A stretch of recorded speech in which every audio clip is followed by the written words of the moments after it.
नमस्कार, India news Haryana पर आपका स्वागत है। मैं हूं आपके साथ हेमंत कुमार और चलिए रुक करते हैं फटाफट खबरों का। प्रधानमंत्री नरेंद्र मोदी ने 18वें आसियान भारत शिखर सम्मेलन को वीडियो कॉन्फ्रेंस के जरिए संबोधित किया। इस दौरान दोनों पक्षों के बीच सामरिक साझेदारी की समीक्षा की गई। 18वें आसियान भारत सम्मेलन में कोरोना के बाद आर्थिक सुधारों के चलते व्यापार और निवेश के क्षेत्र में हुई प्रगति को लेकर के भी चर्चा हुई। वीडियो कॉन्फ्रेंसिंग के जरिए भारत आसियान सम्मेलन को संबोधित करते हुए प्रधानमंत्री मोदी ने कहा कि दुनिया अभी भी कोरोना से जूझ रही है। कोरोना काल में भारत को भी कई चुनौतियों का सामना करना पड़ा। सुप्रीम कोर्ट ने नेशनल टेस्टिंग एजेंसी को अंडर ग्रेजुएट्स 2021 के लिए राष्ट्रीय पात्रता सह प्रवेश परीक्षा के परिणाम घोषित करने की अनुमति प्रदान कर दी है। सुप्रीम कोर्ट ने बॉम्बे हाई कोर्ट के उस आदेश पर भी रोक लगा दी जिसमें एनटीए को नतीजे घोषित करने का निर्देश दिया गया था और इसे होल्ड करने को कहा था। ओडिशा के अब्दुल कलाम द्वीप पर बैलिस्टिक मिसाइल अग्नि 5 का सफल परीक्षण किया गया। इस मिसाइल की रेंज तकरीबन 5000 किलोमीटर बताई जा रही है। बैलिस्टिक मिसाइल अग्नि 5 की एंट्री से भारत की सैन्य ताकत काफी ज्यादा बढ़ गई है। चीन से लेकर के पाकिस्तान तक सभी बेचैन है। दोनों देशों में बहस इस बात पर भी है कि किस मिसाइल की असल रेंज कितनी है। फरीदाबाद में मुख्यमंत्री मनोहर लाल के निर्देश के बाद प्रदेश की मंडियों का दौरा करने पहुंचे हैफेड के चेयरमैन बल्लभगढ़ अनाज मंडियों में किसानों और व्यापारियों से मुलाकात की। चेयरमैन कैलाश भगत ने कहा कि प्रदेश की जगह जगह मंडियों में जाकर किसानों और व्यापारियों की समस्याओं को सुना। बल्लभगढ़ में कुछ व्यापारियों ने बाजरे की फसल को लेकर समस्या रखी जिसे उसको 1 हफ्ते में निपटा दिया जाएगा। कैथल में गुरुवार को किसानों ने पिखावा चौक पर डीएपी खाद न मिलने की वजह से जाम लगा करके विरोध प्रदर्शन किया। किसानों का कहना है कि लगातार कई दिनों से सुबह आकर लाइन में लग जाते हैं परंतु उसके बावजूद उन्हें खाद नहीं मिलता। खाद की कालाबाजारी हो रही है। 1200 रुपये वाली खाद अब 1400 रुपये में कालाबाजारी करके बेची जा रही है। किसानों का कहना है कि इसे अधिकारी अनदेखी कर गरीबों को बांटने में जुटे हैं। इसे लेकर के ग्रामीणों में भारी आक्रोश है। उन्हें डीसी कैथल मुर्दाबाद के नारे भी लगाए। अश्विन कुमार भारतीय कबड्डी कोच हैं और उनका कहना है कि बेशक देर से ही उनका नाम घोषित किया गया लेकिन देरी में भी खुशी है। उन्होंने कहा कि अभी बहुत खुश हैं। Ashwin Kumar Iran, south Korea की टीम के साथ साथ भारतीय टीम को भी तैयार कर चुके हैं। अश्विन कुमार ने कहा है कि सरकार की खेल नीति काफी अच्छी है और वे काफी खुश भी हैं। खेल मंत्री खेल से जुड़े हैं। उन्होंने कहा कि सरकार खिलाड़ियों को बचपन से तराशे तो काफी अच्छा रिजल्ट मिल सकता है। फरीदाबाद में केंद्रीय राज्य मंत्री कृष्णपाल गुर्जर ने त्योहारी सीजन शुरू होते ही बाजारों में लोगों से कोरोना को लेकर सतर्क रहने की अपील की है। कृष्णपाल गुर्जर रोटरी क्लब फरीदाबाद संस्कृति के इंस्टॉलेशन कार्यक्रम में पहुंचे थे जहां पर उन्होंने कहा कि प्रधानमंत्री ने लोगों से कहा है कि कोरोना अभी गया नहीं है, कोरोना हमारे बीच है, इसीलिए सावधान रहें। कृष्णपाल गुर्जर ने कहा कि हमारे देश में सबसे तेज गति से वैक्सीनेशन का काम किया गया है। प्रधानमंत्री ने कीर्तिमान स्थापित किया है और इसीलिए लोगों को लापरवाही नहीं करनी चाहिए। अपने देश में कोरोना को हराना है। जगाधरी में आजादी का अमृत महोत्सव कार्यक्रम के तहत जिला विधिक सेवाएं प्राधिकरण की तरफ से न्याय परिसर में मेगा कैंप का आयोजन किया गया। मेगा कैंप का उद्घाटन जिला और सत्र न्यायाधीश दीपक अग्रवाल ने किया जो इस दौरान हरियाणा सरकार के 40 विभागों और स्वयंसेवी संस्थाओं की तरफ से एक विशाल प्रदर्शनी भी लगाई गई। इस प्रदर्शनी में सभी विभागों ने अपने अपने विभाग की योजनाओं को प्रस्तुत किया। इस दौरान कानूनी सहायता शिविर लगाया गया। पूर्व बिजली मंत्री कैप्टन अजय यादव एक्शन के मूड में दिखाई दिए। लापरवाह अधिकारियों को मौके पर बुलाकर के फटकार लगाई। कैप्टन अजय यादव ने टूटी सड़कों और नल लगाने के लिए लंबे समय से खोदे गए नालों का जायजा लिया। लोगों की समस्याओं को भी सुना। पूर्व बिजली मंत्री अजय यादव ने नगर परिषद अधिकारियों को चुनौती देते हुए कहा कि नगर परिषद चलाना और चलवाना जानता हूं।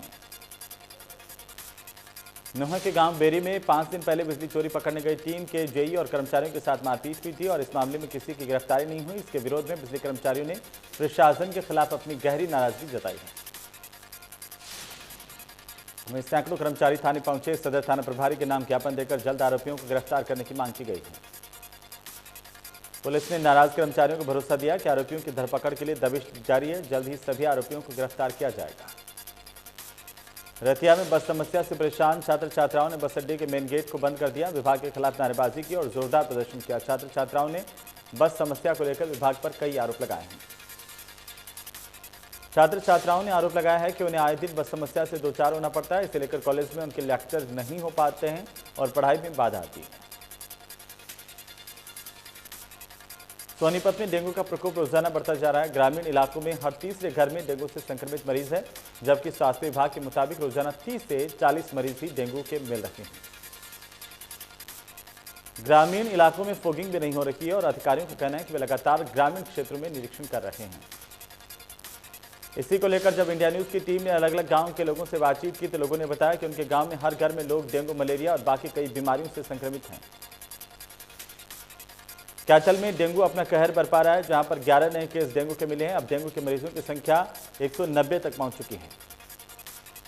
डेंगू के 11 नए केसों में 5 मरीजों का ओपीडी में इलाज चल रहा है। 6 मरीजों की गंभीरता को देखते हुए उन्हें अस्पताल में भर्ती करना पड़ा है। देश में कोरोना का कहर, एक दिन में 16,315 नए केस आए सामने। 334 मरीजों ने तोड़ा दम। एक्टिव केस 1,54,000 से ज्यादा। केरल में कोरोना के 9,415 नए केस मिले हैं। कुल मरीजों की संख्या 49,38,000 के पार चलेगी। एक्टिव केस की संख्या 76,000 से ज्यादा है। हिमाचल में कोरोना के 261 नए मामले। कुल संक्रमितों की संख्या 2,23,000 से ज्यादा। एक्टिव केस 1,900 के पार। हरियाणा में कोरोना के 15 नए मामले। कुल मरीजों की संख्या 7,71,000 के पार चली गई। 10 नए मरीज रिकवर हुए हैं। गुरुग्राम में कोरोना के बढ़ते मामलों का आंकड़ा सामने आया। इसे लेकर स्वास्थ्य विभाग द्वारा एडवाइजरी जारी की गई। लोगों से भीड़भाड़ वाली जगहों पर न जाने की अपील की गई। वहीं गुरुग्राम पुलिस और जिला प्रशासन की ओर से इस सीजन में बिना मास्क के भीड़भाड़ वाली जगहों पर जाने वाले लोगों और नियमों का पालन न करने वालों के खिलाफ कार्रवाई की जाएगी। जिला प्रशासन का कहना है कि अभी तक ना तो कोरोना खत्म हुआ और ना ही सभी लोगों का वैक्सीनेशन हुआ है। ऐसे में जरूरत है सभी लोग सावधानी बरतें। जिला करनाल में डेंगू का आतंक लगातार जारी है और जिले के निजी अस्पताल में इलाज के लिए भर्ती डेंगू पीड़ित 25 साल के एक युवक की मौत हो गई। युवक के परिजनों ने इलाज में लापरवाही बरतने के आरोप लगाते हुए अस्पताल परिसर में जमकर हंगामा किया। परिजनों का आरोप है कि अस्पताल प्रबंधन ने खाली लेटर हेड पर उनके साइन करवाने के बाद मौत की जानकारी दी। मामले की सूचना पुलिस को दी गई। पुलिस ने मृतक के शव को बरामद कर शिकायत के आधार पर छानबीन शुरू कर दी। एक बार फिर से आज तेल की कीमतें बढ़ गई हैं। तेल कंपनियों ने पेट्रोल के दामों में 35 पैसे और डीजल के भाव में 35 पैसे प्रति लीटर के हिसाब से बढ़ोतरी कर दी है। दिल्ली में 1 लीटर पेट्रोल की कीमत बढ़कर 108 रुपये 29 पैसे प्रति लीटर। वहीं डीजल की रेट अब 97 रुपये 2 पैसे प्रति लीटर हो गई है। चंडीगढ़ में पेट्रोल के दाम 104 रुपये 22 पैसे प्रति लीटर हो गए हैं। वहीं डीजल 96 रुपये 73 पैसे प्रति लीटर तक पहुंच गया है। मुंबई में पेट्रोल के दाम 114 रुपये 14 पैसे प्रति लीटर मिल रहे हैं। वहीं डीजल 105 रुपये 12 पैसे प्रति लीटर बिक रहा है। नोएडा में पेट्रोल के दाम 105 रुपये 44 पैसे प्रति लीटर मिल रहे हैं। वहीं डीजल 97 रुपये 67 पैसे प्रति लीटर तक पहुंच गए हैं। राहुल गांधी ने ट्वीट कर बहादुरगढ़ हादसे पर सवाल उठाए। उन्होंने लिखा है कि भारत माता देश के अन्नदाता को कुचला गया है। यह क्रूरता और नफरत देश को खोखला कर रही है। सीएम केजरीवाल ने बहादुरगढ़ हादसे को लेकर दिवंगत आत्माओं को शांति के लिए प्रार्थना की। सीएम ने ट्वीट कर लिखा, केंद्र सरकार अगर अपनी जिद छोड़ करके किसानों की मांग मान ले तो हमारे किसान परिवारों को सड़क पर बैठने की जरूरत ही नहीं पड़ेगी। बहादुरगढ़ में बड़ा हादसा हुआ। यहां पर झज्जर रोड पर एक डिवाइडर पर बैठी हुई महिला किसानों को तेज रफ्तार ट्रक ने कुचल दिया। इस हादसे में 3 महिला किसानों की मौत हो गई है, जबकि एक अन्य गंभीर रूप से घायल है। इसे स्थानीय चिकित्सकों ने उपचार के लिए रोहतक पीजीआई रेफर किया है। करनाल में युवक पर टूटा खाकी का कहर। पुलिस ने काटा बाइक का 13,500 रुपये का चालान। आहत युवक ने जहरीला पदार्थ खाकर के आत्महत्या की। पीड़ित परिजनों ने जमकर हंगामा किया। मौत के लिए पुलिस को जिम्मेदार ठहराया। परिजनों ने चेतावनी दी कि जब तक दोषी पुलिसकर्मियों के खिलाफ कार्रवाई नहीं होगी तब तक मृतक का अंतिम संस्कार नहीं करेंगे। यमुनानगर के पुलिस अधीक्षक नशा हटाने की मुहिम चला रहे हैं। चैंबर ऑफ कॉमर्स और इंडस्ट्री की ओर से आयोजित समारोह में उन्होंने उद्योगों से जुड़े उद्योगपतियों से नशा मुक्ति मुहिम में सहयोग देने की अपील की है। पुलिस अधीक्षक ने कहा है कि इस समय कई सामाजिक संस्थाओं की तरफ से 80 मरीजों की पहचान की गई है जो नशा करते हैं और नशा छोड़ना चाहते हैं। उनमें सिर्फ 63 मरीजों का इलाज शुरू किया गया है। पुलिस अधीक्षक ने उद्योगपतियों से कहा कि उनके पास आसपास और उद्योगों में कहीं पर भी इस तरह के व्यक्ति जो नशा करते हैं उनके बारे में पुलिस प्रशासन को सूचित करें ताकि उनका इलाज कर उन्हें मुख्य धारा में शामिल किया जाए। सोनीपत के मोतीलाल नेहरू राई स्पोर्ट्स स्कूल का प्रवेश परीक्षा परिणाम घोषित कर दिया गया, जहां पर राई विधानसभा क्षेत्र के गांव सेवली के रक्षित और जींद जिले के गांव खतवाला की कनिष्का टॉपर रही है। चौथी कक्षा में 100 सीटों पर दाखिले के लिए 1178 विद्यार्थियों ने आवेदन किया था, जिसमें रक्षित और कनिष्का के परिजनों ने खुशी जाहिर की है। कैथल में हावी होती है अफसरशाही, सीएम के पास पहुंचा डीसी की शिकायत का मामला। पुंडरी विधायक रणधीर गोलन ने मुख्यमंत्री को इस संबंध में शिकायत की। विधायक रणधीर गोलन ने कहा कैथल डीसी सरकार की छवि खराब कर रहे हैं, निर्देश के बाद भी खराब गेहूं का समाधान नहीं किया गया। उधर कैबिनेट मंत्री अनिल विज ने कहा कि बीजेपी 11 महीने से किसानों के आंदोलन के साथ संयम से निपट रही है। अगर कांग्रेस या इनेलो की सरकार होती तो अब तक कई बार गोली चल चुकी होती। विज ने कहा कि किसानों के लिए जितना हरियाणा सरकार और पीएम मोदी ने किया उतना किसी ने नहीं किया। विज की माने तो कुछ नकली किसान नेता के भेष में शोर मचा रहे हैं, लेकिन जनता समझ चुकी है। अनिल विज ने कहा कि सरकार किसी तरह की कोई साजिश नहीं रच रही। विज ने कहा कि सिंगू बॉर्डर पर पूरी तरह से किसानों का कब्जा है और सरकार किसानों के साथ बातचीत जरूर कर रही है ताकि लोगों के आने जाने का रास्ता खुल सके। पंचकुला के सेक्टर 27 की सोसाइटी में गार्ड से मारपीट का मामला। सोसाइटी में गार्ड ने गाड़ी पार्किंग करने से किया मना तो गार्ड की लाठी डंडों से पिटाई की गई। मामले की सूचना पर पुलिस पहुंची और जांच जारी है। पंचकुला के सेक्टर 5 में महिला के साथ रेप का मामला। महिला थाने में एक पीड़ित की शिकायत पर रेप दर्ज किया गया मुकदमा। जानकारी के मुताबिक पुलिस मामले की कोई कार्रवाई इस मामले में नहीं कर रही। पुलिस ने एफआईआर को खारिज कर दिया है। फरीदाबाद के सेक्टर 15 में मोबाइल टावर लगाए जाने का सेक्टर वासियों ने विरोध किया है। लोगों का कहना है कि टावर को किसी भी स्कूल या अस्पताल के पास नहीं लगाया जा सकता। इसकी शिकायत कई बार विधायक और जिला उपायुक्त से की गई, उसके बाद भी टावर लगाने का काम बंद नहीं किया जा रहा। लोगों का यह भी कहना है कि सेक्टर में बहुत से बीमार बुजुर्ग रहते हैं, जिनके मरीज भी हैं, जिनके लिए टावर खतरनाक है। गुरुग्राम में खुले में नमाज का विरोध करने का मामला सामने आया। मुस्लिम लोगों ने खुले में नमाज का विरोध किया। मुस्लिम नेता शहजाद पर नमाज के नाम पर आपसी भाईचारा खराब करने के आरोप लगाए हैं। सेक्टर 12 में नमाज स्थल पर मुस्लिम युवकों ने खुले में नमाज की पोल खोल दी। शहजाद अपने को साथ लोगों को लेकर के आता है और खुले में जबरदस्ती नमाज करवाता है। दुकानदारों ने मुस्लिम नेता शहजाद के खिलाफ कार्रवाई की मांग की है। पिनगवा थाना इलाके के तहत सुल्तानपुर गांव के युवक की तरफ से भारत के खिलाफ भद्दी गालियां प्रयोग करने और पाकिस्तान जिंदाबाद के नारे लगाने वाले आरोपी के खिलाफ मुकदमा दर्ज किया गया। आरोपी के खिलाफ मामला दर्ज कर उसे तत्काल गिरफ्तार कर अदालत में पेश किया गया, जहां से पुलिस को रिमांड नहीं मिला तो आरोपी को भौंडसी जेल भेज दिया गया। भिवानी के अशंत कुमार को सरकार की तरफ से द्रोणाचार्य अवार्ड से नवाजा जा रहा है।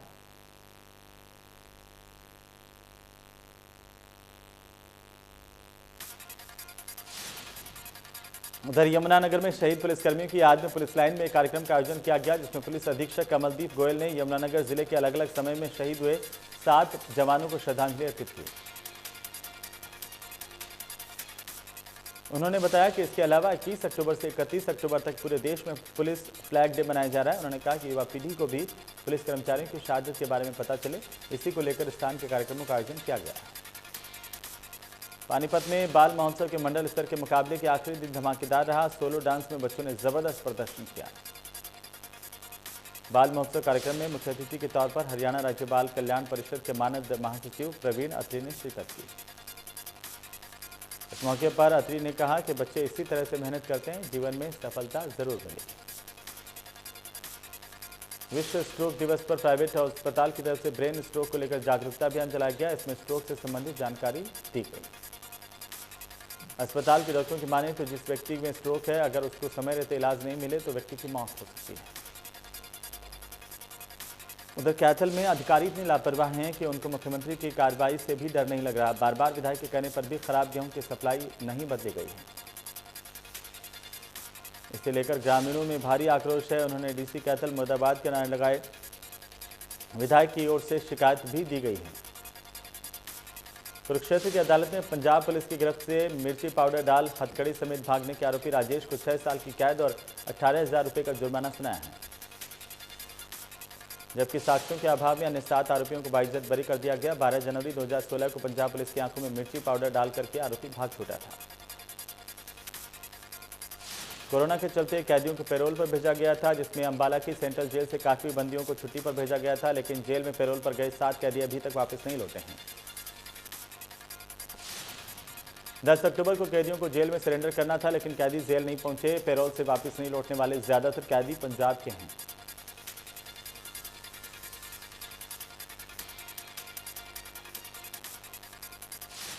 भिवानी में पुलिस ने नशे के व्यापारी को पकड़ने में सफलता हासिल की। पुलिस ने आरोपी से 17 किलो गांजा बरामद किया और एक आरोपी को गिरफ्तार किया है। इससे पहले पुलिस ने 2 आरोपी पकड़े थे। उन्हीं के बयानों के आधार पर पुलिस ने हिसार से रविंद्र नाम के आरोपी को पकड़ा। बीते दिनों भिवानी से पुलिस ने नशे के खिलाफ में एक व्यक्ति को पकड़ा था। सोहना के फवारा चौक के समीप एक बंद पड़े मकान में आग लग जाने से पूरा घर जलकर राख हो गया। बताया जा रहा है कि मकान में आज पहले अज्ञात चोरों ने चोरी की, उसके बाद उसमें आग लगा दी। इस आग से लाखों रुपए का सामान जलकर राख हो गया। मामले की भनक पाते ही फायर ब्रिगेड की गाड़ी मौके पर पहुंची और आग पर काबू पाया। पलवल जिले में हसनपुर की अनाज मंडी में किसान के धान की सरकारी खरीद नहीं होने पर नाराज किसानों ने मंडी के गेट पर ताला लगा दिया और जोरदार प्रदर्शन किया। 3 दिनों से किसान और आड़तिये धरने और प्रदर्शन कर रहे हैं। किसानों और आड़तियों ने कहा कि सरकारी खरीद के नाम पर उनसे पैसे मांगे जा रहे हैं, नहीं देने पर खरीद नहीं की जा रही है।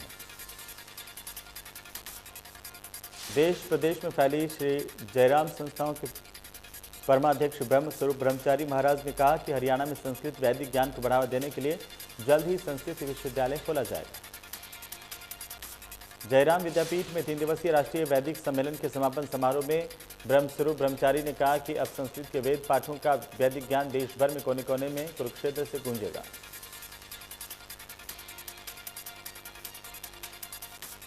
आर्यन ड्रग्स केस में चौतरफा घिरे समीर वानखेड़े पर महाराष्ट्र के कैबिनेट मंत्री नवाब मलिक ने कहा कि जिस क्रूज पार्टी से आर्यन खान की गिरफ्तारी हुई उस पार्टी में इंटरनेशनल ड्रग्स माफिया भी मौजूद था। जम्मू कश्मीर के बारामूला में आतंकियों ने सेना और पुलिस के जवानों पर गोलियां बरसाई। इसके बाद सुरक्षा बलों की जवाबी कार्रवाई में एक आतंकी ढेर हुआ है। मारे गए आतंकी के पास एक पिस्टल, एक लोडेड मैगजीन और एक पाकिस्तानी ग्रेनेड बरामद किया गया। कश्मीर पुलिस के आईजी ने बताया कि मारे गए आतंकवादियों की पहचान कुलगाम के जावेद वानी के तौर पर की गई है। पुलिस के मुताबिक जावेद बारामूला में एक दुकानदार को निशाना बनाने के अपने मिशन पर था। आतंकी ने कुछ दिन पहले कश्मीर में बिहार के 2 नागरिकों की हत्या की थी।